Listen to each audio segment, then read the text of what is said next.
Hindi, itinago namin. Dalawa kasi siyang magkahiwalay na na issue. Una, issue mo hindi niyo masabi. Pangalawang issue mo din, yung relationship niya, yung fun, good relationship niya with her workmates. Kunyari, sige, alam nung buong bar na magjowa kayo, pwede na ba siyang makipagbiruan pa dun sa mga o hindi pa din? Magsiselos ka pa din naman pag may nakita kang kabiruan nila. Siguro po, may mga didistansya na hanggang dito na lang siguro yung tamang kulitan na lang na hindi yung may physical touch na... Paano bang kulitan ang nakita Yung mo? parang yung kinikilit, yung... Ano? Kinikiliti, gano'n. Kinikiliti.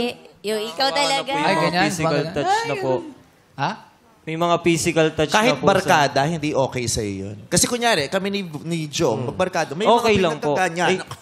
Kilala ko naman po yung mga ka-waiter ko eh. Kaya nga, kilala mo. mo Yun na nga po, kilala ko po sila. So, alam mo Yun yung yung masama. Alam mo may something sila. gagawin. Na kilala ko po yung mga ugali ng mga ka-waiter ko eh. Kung wala naman kay Carillo, hindi naman niya pinapansin. Ay, yun na nga po yung napapag-awayan namin. Kasi hindi niya rin na maiwasan. Kasi katrabaho po eh.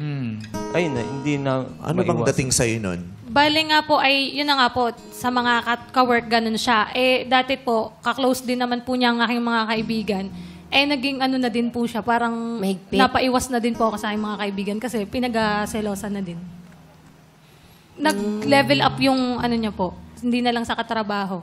Kahit yung mga ilang kong pong kaibigan ay na mga Kaibigan mo dati pa. Becky din po. Kahit sa bakla, umiiwas ka na rin. Ayaw mo na rin. Hindi naman po.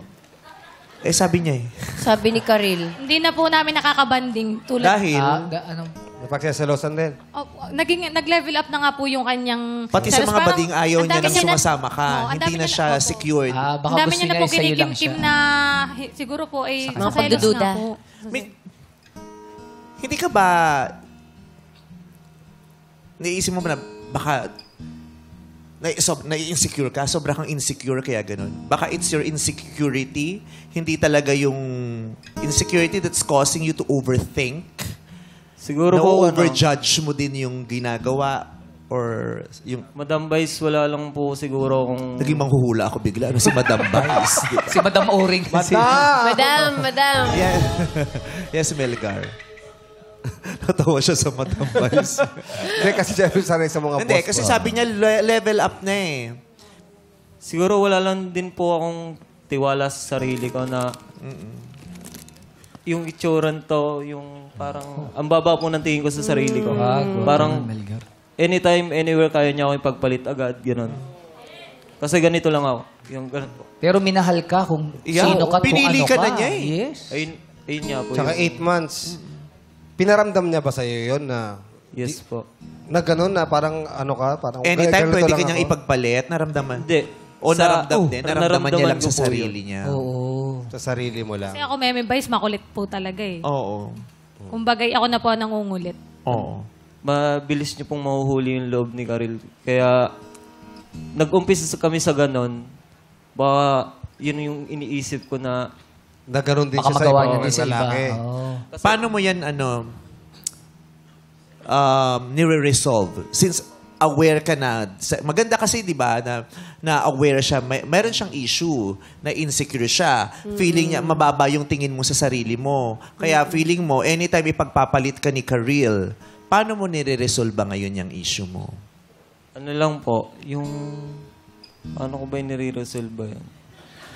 Titingin lang siya sa salamin. Sasabihin niya, okay Kasi na tol. naging issue siya, di ba? Issue siya. At hindi nagiging magandang epekto. Yung Sa'yo. insecurity mo at yung low self-esteem mo, hindi nagiging magandang epekto sa'yo at sa iyong pakikitungo sa ibang tao. Kasi feeling mo, di ba, katulad niya, yung isang taong nagmamahal sa'yo, nagtitiwala sa'yo, at may nagpapahalaga sa'yo, hindi mo masyadong pinagkakatiwalaan yung kapuruhan ng damdamin niya dahil sa baba ng tingin mo sa iyong sarili. So may epekto siya how you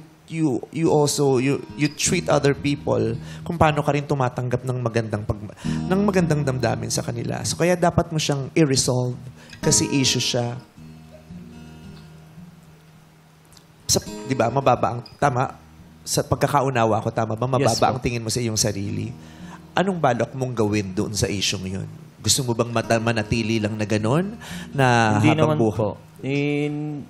Iniiwasan ko na rin po yung ganung bagay. Lalo na, kaya nga po kami nagkahiwalay ni Karel dahil doon. Siguro naging aral na rin po na sobra akong seloso. Dapat yung marunong na akong tumayo sa sarili kong may marunong naman po talaga. Nakakatayo naman talaga siya. Yan! Ayan, oh. Yan, Melgar! May sense of humor. Alam mo ba yan? Tingnan mo, pag nilalabas mo yung totoong ikaw, nakikita yung ganda mo. Oo. Kasi yan yung ikaw eh.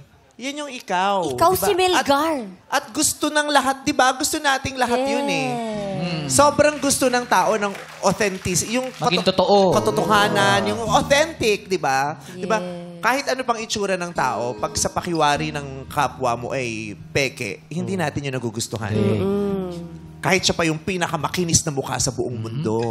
Siya pa yung may pinakamagandang buhok sa buong mundo. Kung sa pakiwari natin, yung damdaming ibinibigay niya sa atin ay peke, hindi natin nagugustuhan yun. Pero ang pagtotoo ka sa sarili mo, yun ang nagpapaganda sa ating lahat. Kahit ano pang kulay natin, 'di ba? Ano pang yung ilong natin, buhok natin, laki ng katawan natin, 'di ba?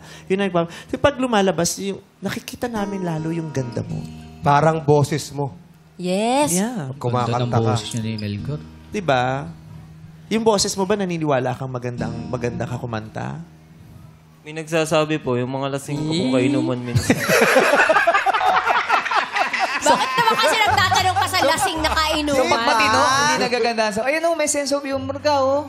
Pag hindi ka nahihiyang sabihin o gawin yung gusto mong gawin ng Charming. natural, Appeal yan, no? that's not just charm. That is power. Yes. That is power. Pag hindi ka nahihiyang, ipakita yung totoo mong nararamdaman at gustong gawin ng natural lang, kapangyarihan yun. Oh, kaya wag mong babaan ang tingin mo sa sarili. Pwedeng yung ibang tao mababa ang tingin sa sarili mo. Pwedeng kami, pwedeng sila, kahit ako naman, mababa ang tingin nyo sa akin o yung ibang tao. Okay lang yun. Wala tayong magagawa dun eh. Pero tayo, wag nating ibababa ang tingin natin sa ating mga sarili. Tayo dapat yung kahuli-hulihan o hindi taong tatalikod sa pagkilala ng kagandahan ng sarili natin. Mahalin mo yung sarili mo. Oo. Magtiwala ka sa sarili mo, Melgar. Mahal ko na po yung sarili ko.